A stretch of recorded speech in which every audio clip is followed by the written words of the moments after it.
So this whole idea of being equally yoked, if you know what a yoke is to begin with, feel free to hop into the comments and say so.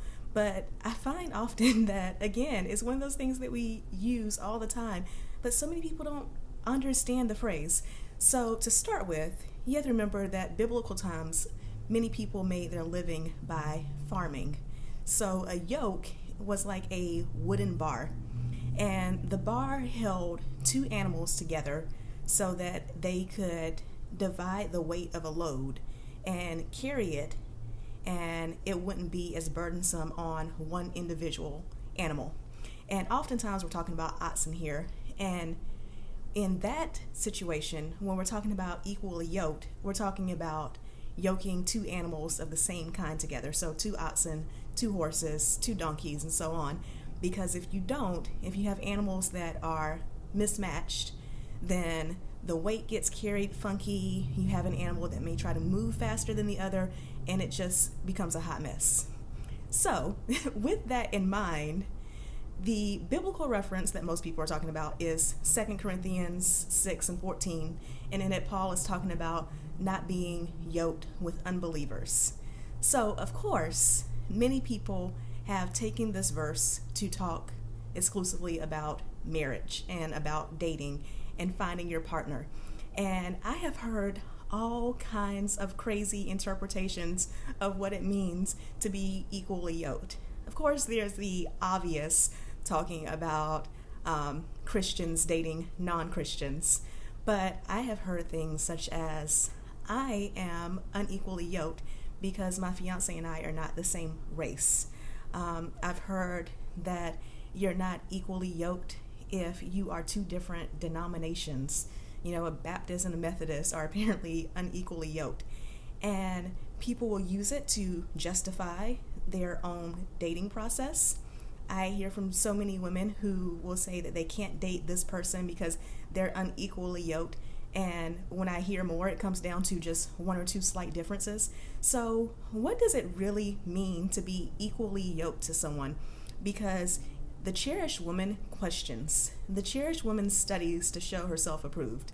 And the cherished woman doesn't just take the word of one minister and runs with it as truth without going to search herself.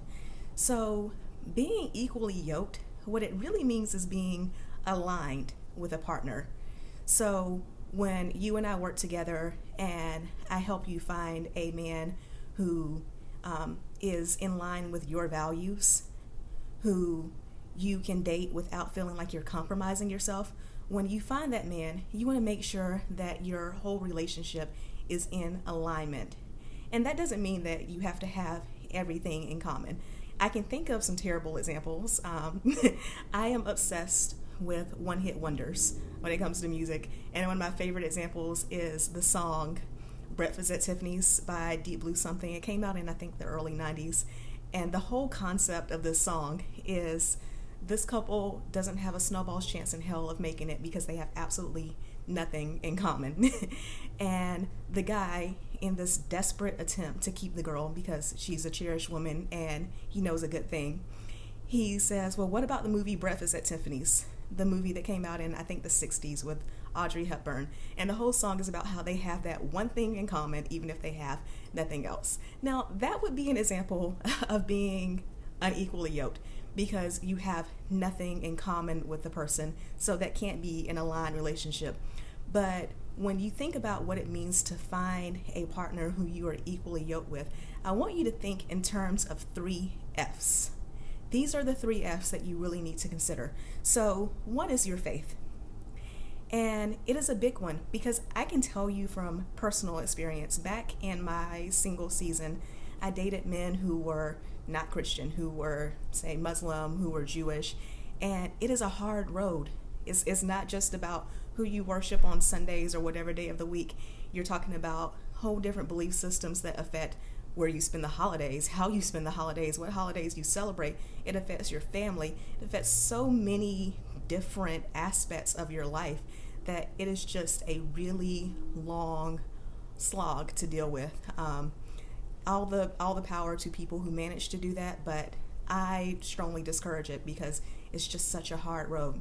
So you want to be aligned when it comes to your faith. And that doesn't necessarily mean that the two of you have grown up in the exact same church. I can think of my fiance as an example. We grew up different denominations, and even now we both believe in God. We both worship and go to church, but I go more often than he does. And this is something that we talked about, that faith is an important value to us. So we are both in alignment in the fact that we want our kids to be raised in church. We want them to go regularly, that we want a family that worships together. That is a very important value for us. So we are in alignment when it comes to faith, even though we may be a mismatch on how many times per week we go to church, for example. So the other thing that you want to be in alignment with, you want to be equally yoked with, are your ideas about family. So when you are going out there and dating, because of course when you and I work together, I will show you how you can meet men, great places to meet men, and how to start conversations as well. So when you are out there doing the dating thing and trying to find your perfect partner, I want to make sure that you also think about your family values as well, because you will run into circumstances where someone does not care that much about family in general.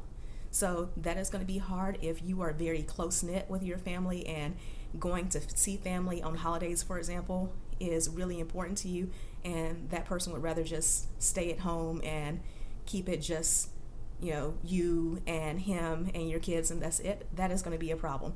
So you want to make sure that family is aligned, as even things like growing up, did you eat at a table or did you all just kind of grab food? And is that going to be something important to you as you are building your own family? So family is the second F that you want to be aligned with. And also your friends. You two really need to be aligned in terms of your social life. Are you both going to be the type who go out? Are you both homebodies? Or are you okay with one person being the type who goes out a lot and the other person being the type who stays in? Are you okay with having separate interests, with spending time apart? Because if you are not aligned in those, then you're going to have a lot of arguments, and no one wants to live like that. So being equally yoked is about finding alignment in terms of your values.